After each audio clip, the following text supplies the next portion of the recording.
Welcome to our channel. Today we how to withdraw to Capital One using bank linking, beginner guide step by step clearly. To withdraw to Capital One using bank linking, start by logging into your Capital One account. Once you're logged in, navigate to the main dashboard. Find the option for transfers or withdrawals, typically located in the menu. Select transfer funds or withdraw to bank. You'll be prompted to choose a funding source. If you haven't linked a bank account yet, select the option to link a new bank account. Enter your bank account information meticulously, including the routing number and account number. Confirm the type of bank account you are linking, either checking or savings. After entering your details, review the information for accuracy. Proceed to verify the linked bank account. This may involve a small verification deposit made to your bank account. Check your external bank account for the verification deposit. Once you see the deposit, return to your Capital One account. Enter the amount of the verification deposit to confirm your bank linking. After successful verification, your bank account will be linked to your Capital One account.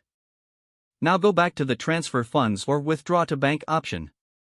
Select the linked bank account as your transfer or withdrawal destination.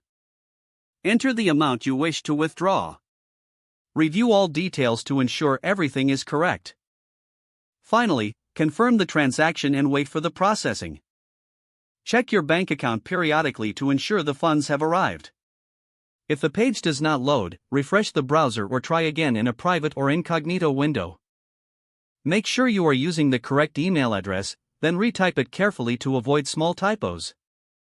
If your password is not accepted, use the reset option and create a new strong password you can remember.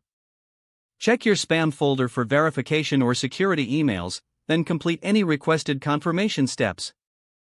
Enable two-factor authentication if available to improve account security and reduce unauthorized access risk.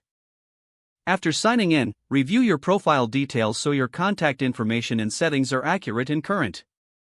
If you see an error message, note it down and try again after restarting your device and internet connection. Log out when you finish, especially on shared devices, to keep your account and payment information secure. Don't forget to like this video and subscribe to our channel for more step-by-step tech guides.